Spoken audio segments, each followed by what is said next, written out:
Science lab classes में आपका स्वागत है। आज हम लोग पढ़ने वाले हैं एक महत्वपूर्ण टॉपिक, बहुत ही इंपॉर्टेंट टॉपिक पढ़ने वाले हैं। और मैंने आप लोगों को बताया था कि सीबीएसई बोर्ड का न्यू बैच स्टार्ट होगा, जो कि आज से न्यू बैच स्टार्ट हो रहा है और आपकी अब लगातार प्रॉपर क्लासेस चलेंगी। तो सबसे पहले तो हम लोग इस चैप्टर में पढ़ेंगे क्या, तो आपका ये न्यू बैच है, पूरा क्या है ये न्यू बैच है। तो यहाँ से आपको लगातार क्लासें मिलती रहेंगी और इसका मैं प्ले लिस्ट बनवा दूंगा और लगातार आपकी कंटिन्यू क्लास चलती रहेंगी। तो अब हम लोग इस क्लास को स्टार्ट करते हैं। अगर आप मेरे चैनल पर नया हो तो मेरे चैनल को लाइक एंड सब्सक्राइब कीजिएगा और उसे शेयर भी कीजिएगा। अब सुनो मेरी बात, तो हम लोग पढ़ने वाले हैं केमिस्ट्री में, ठीक है। एक आप पहला ही चैप्टर होता है सीबीएसई का, ठीक है, सम बेसिक कॉन्सेप्ट, ठीक है। क्या आता है? सम बेसिक कॉन्सेप्ट, ये चैप्टर का नाम है, ठीक। क्या नाम है? चैप्टर का नाम है। जिसमें हम लोग बहुत चीज़ पढ़ेंगे, ठीक है। बहुत सी ऐसी चीज़ें पढ़ने जा रहे हैं जो बिल्कुल बहुत बेसिक से रिलेटेड है। मैंने आप लोगों को एक बात बताया था, अगली क्लास में बताया था कि जब मैं बेसिक केमिस्ट्री मैंने क्लास ली थी, तो उसमें मैंने मॉलिक्यूलर वेट निकालना बताया था, ठीक है।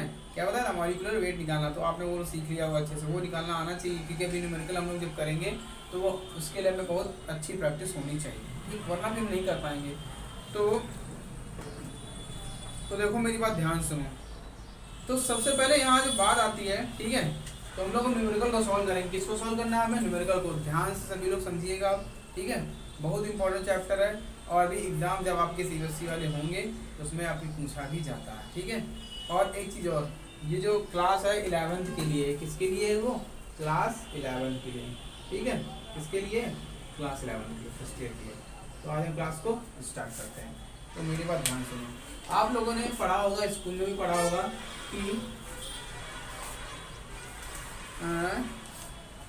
कि ग्राम एटम्स एंड ग्राम एटॉमिक के बारे में पढ़ा होगा। किसके बारे में पढ़ा होगा? Gram atom and gram atomic. तो इनके हम पहले फॉर्मूले की बात कर लेते हैं, क्या क्या फॉर्मूले होते हैं, ठीक है। ग्राम, ठीक, मैं यहाँ पे लिख देता हूँ, grams atom and gram atomic mass, ठीक है। ग्राम एटम है, ग्राम एटॉमिक मास। तो इनके लिए भी एक फॉर्मूला होता है, तो निकालने के लिए इनको हम लोग रिप्रेजेंट कैसे करते हैं, ठीक है। मेरी बात ध्यान सुनना, पहले मैं लिखूंगा, इसके बाद मैं क्या न्यूमेरिकल को सॉल्व करूंगा। तो यहाँ पे मैं लिखने जा रहा हूँ कि 1 ग्राम, ठीक है, मैं यहाँ लिखने जा रहा हूँ कि 1 ग्राम एटम इक्वल टू होता है Na क्या है? ए का मतलब वो एवोगैड्रो नंबर, एन का मतलब होता है नंबर, यानी कि एवोगैड्रो नंबर, ठीक है। Na एटम्स क्या होगा? Na एटम्स इक्वल टू में क्या होता है? 6.022 लिख सकते हो या 23 लिख सकते हो, कोई दिक्कत नहीं, 23 एटम्स। यानी कि कहने मतलब क्या है, अगर आपसे पूछा जाए 1 ग्राम एटम किसके बराबर होता है? किसके? एवोगैड्रो नंबर के बराबर होता है। और एवोगैड्रो नंबर की वैल्यू क्या होती है? 6.0 क्या होती है? 6.023 10 की पावर 23 एटम्स। बात समझ में आ गई ना? तो इसकी वैल्यू हो गई। आगे देखो, अगर और बात करते हैं तो 1 ग्राम जो एटम होता है वो बराबर होता है किसके? मास के बराबर होता है। तो मास ऑफ Na एटम किसके बराबर होगा? इक्वल होगा मास ऑफ Na एटम, ठीक। और ये किसमें होता है? ग्राम में होता है, इन ग्राम में। बात समझ में आ रही ना? ठीक, यानी कि Na परमाणु, ठीक है। ये यूपी बोर्ड के लिए भी क्लास होगी आपकी, क्योंकि यूपी बोर्ड का सिलेबस सेम होता है, ठीक। और ये भी इक्वल वैल्यू होती है कि ग्राम एटॉमिक मास, ठीक है, ग्राम एटॉमिक मास। तो ये वैल्यू, ये सब हमें पता होना चाहिए कि जो 1 ग्राम एटम होता है वो ग्राम एटम के बराबर होता है, ठीक। बात समझ में आ गई होगी आपके। अब हम लोग चलते हैं किसके तरफ? न्यूमेरिकल की तरफ चलते हैं। किसकी तरफ चलते हैं? न्यूमेरिकल की तरफ। तो फॉर्मूले हम लोग न्यूमेरिकल पढ़ते जाएंगे, फॉर्मूला याद करते जाएंगे, ठीक है। तो मेरी बात ध्यान से सुनना। तो पहला न्यूमेरिकल है, यहाँ पे देखो, पहला न्यूमेरिकल है कि देखो कि calculate the number of gram atoms and number of atoms in 12 ग्राम, ठीक है, कार्बन, ठीक है। यानी कि इसका मतलब क्या है, हमें कार्बन परमाणु में क्या निकालना है? हमें कार्बन परमाणु की ग्राम एटम्स निकालना है और नंबर एटम्स निकालना है। हमें इतना काम हमें करना है। कैसे सोल्यूशन करेंगे? तो पहले मैं क्वेश्चन बोल देता हूँ कि calculate the number of gram atoms and number of atoms in 12 ग्राम, ठीक है, कार्बन। 12 ग्राम कार्बन में हमें ग्राम एटम्स और नंबर एटम्स की संख्या को निकालना है।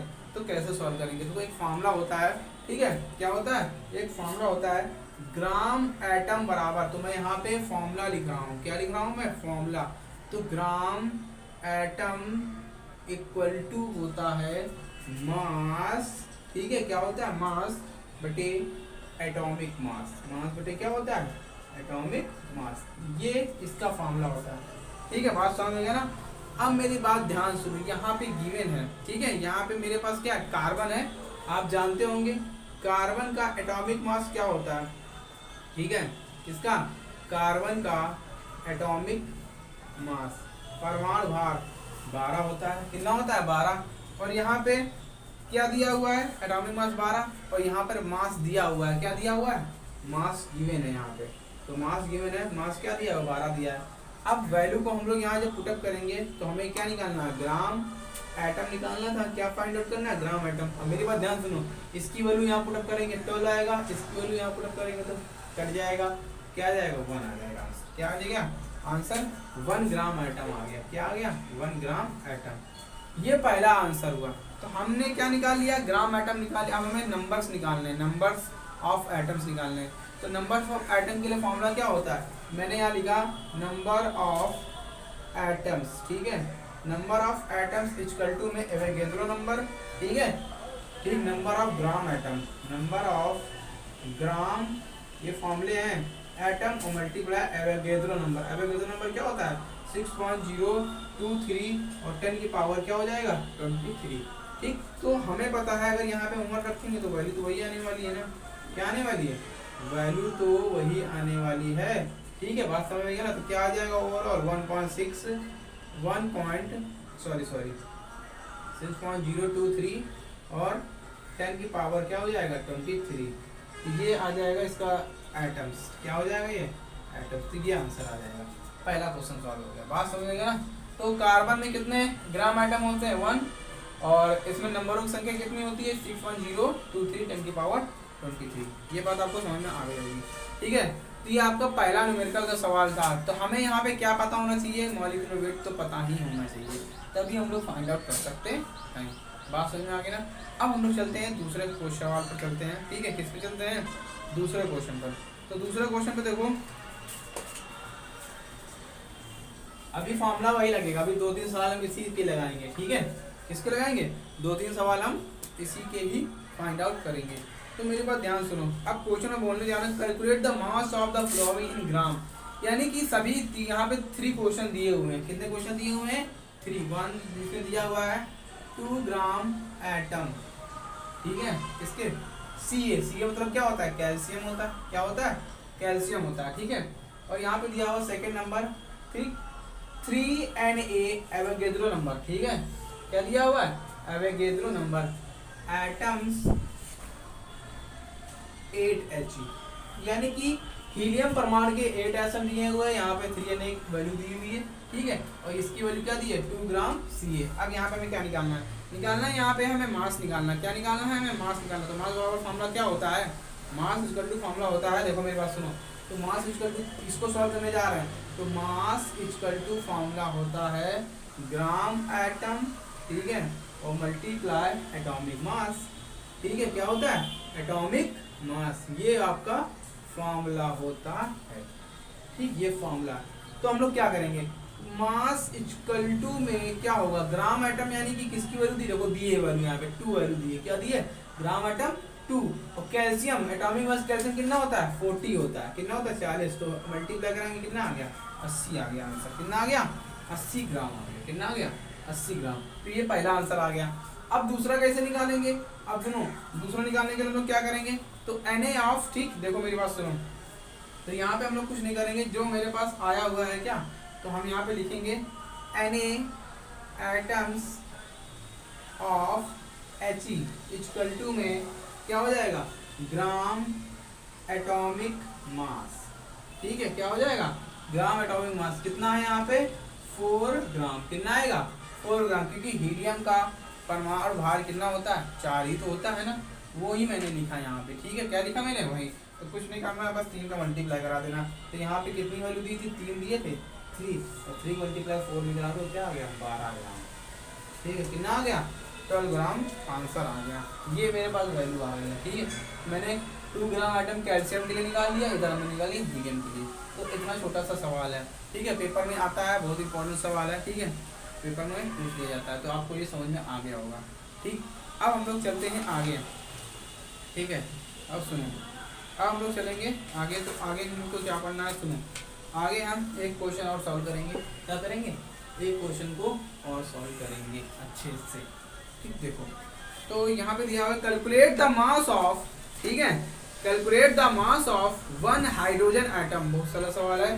तो यहाँ पे हमें क्या करना है, कैलकुलेट, ठीक है, calculate the mass of 1 hydrogen atom. ठीक है, क्या करना है, 1 हाइड्रोजन एटम। तो फॉर्मूला क्या होता है, मास ऑफ Na, ठीक है, हाइड्रोजन एटम, ये फॉर्मूला। ठीक है, ये किसके बराबर होगा, हाइड्रोजन एटम 1 पॉइंट। इसको हम कुछ नहीं कर, इसको हम इतना कर सकते हैं कि यहाँ पे हम 1 ही होता है, समझो 1 लिख दिए यहाँ पे, क्योंकि हाइड्रोजन एटम क्या होता है, 1 होता है ग्राम में। ठीक है, तो यहाँ पे लिखेंगे मास ऑफ 1H एटम। ठीक है, इक्वल टू क्या हो जाता है, 1 अपॉन एवोगैड्रो नंबर। नीचे क्या आएगा, ये वाली वैल्यू नीचे आएगी 6.023, और 10 की पावर क्या हो जाएगा, 23। क्या हो जाएगा, 23। जब इसको यहाँ से 0 हटाएंगे तो यहाँ 0 बढ़ेंगे। ठीक है, जब इसको डिवाइड करेंगे तो ओवरऑल यहाँ पे आ जाएगा 1.67, 10 की पावर क्या हो जाएगा, माइनस का 24 ग्राम। ये इसकी क्या आ जाती है, वैल्यू आ जाती है, और ये इसका आंसर आ जाता है। ठीक है, तो पूछा गया था calculate the mass of 1 hydrogen atom, 1.67, 10 की पावर माइनस 24 कितना होता है, ग्राम। तो ये इसकी क्या होती है, वैल्यू होती है। ये बात आपको समझ में आ गई होगी। ठीक है, इतनी सी बात मैंने आपको बता दिया। अब हम लोग चलेंगे आगे। अब देखो हम लोग क्या करने वाले हैं, आगे पढ़ने वाले हैं। अब देखो आगे क्या पढ़ना है,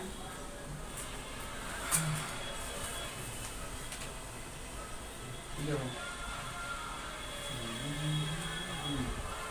आगे क्वेश्चन दिया हुआ है मेरे पास कि calculate the mass of the following in grams.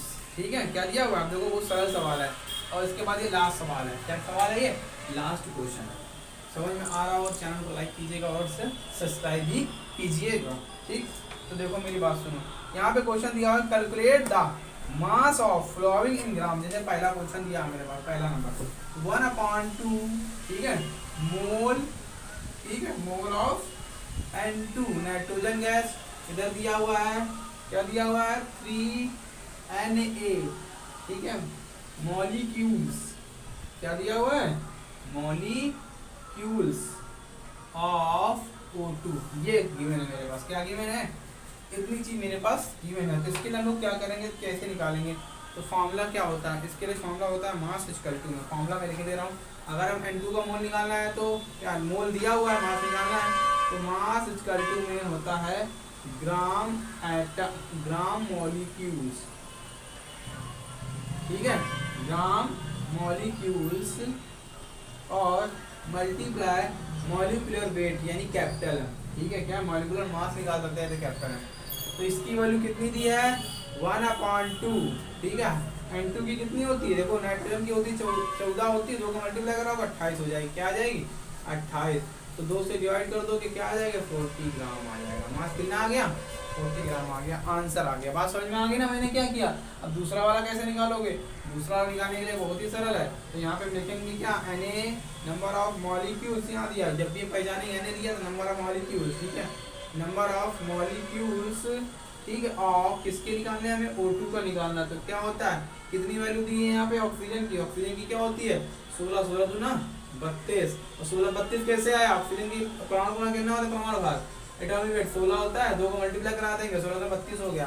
अब हमें क्या निकालना है, ठीक है, तो हमें निकालना है 3Na, ठीक, मॉलिक्यूल, मॉलिक्यूल्स, ठीक है, ऑफ O2 इक्वल टू में, ठीक, आप कितने मॉलिक्यूल है यहाँ पे हैं, 3 दिए हुए, कितने दिए हुए हैं, 3, और मल्टीप्लाई 3, कितना आ जाएगा, 3 2 जा 6, 3 3 जा 96 ग्राम, आंसर आ गया। ठीक है, क्या आ गया, ये आंसर आ गया। तो ये थे आपको मैंने 4 न्यूमेरिकल बताए। तो आज की क्लास बहुत ही छोटी रहने वाली है। ठीक है, तो आज का वीडियो यहीं पे हम लोग रखते हैं। अगर आपको ये वीडियो अच्छा लगा हो तो मेरे चैनल को लाइक एंड सब्सक्राइब कीजिएगा और उसे शेयर भी कीजिएगा। ठीक है, तो उसके बाद आपको नए क्लासें मिलती रहेंगी और आगे हम लोग न्यूमेरिकल के मूल कॉन्सेप्ट पे चलेंगे। मूल कॉन्सेप्ट को अच्छे से समझेंगे, सारे फॉर्मूले को समझेंगे, उसके बाद हम न्यूमेरिकल को सॉल्व करेंगे। ठीक, तो आज के लिए यहीं पे रखता हूँ मैं। तो आज के लिए जय हिंद, जय भारत, वंदे मातरम।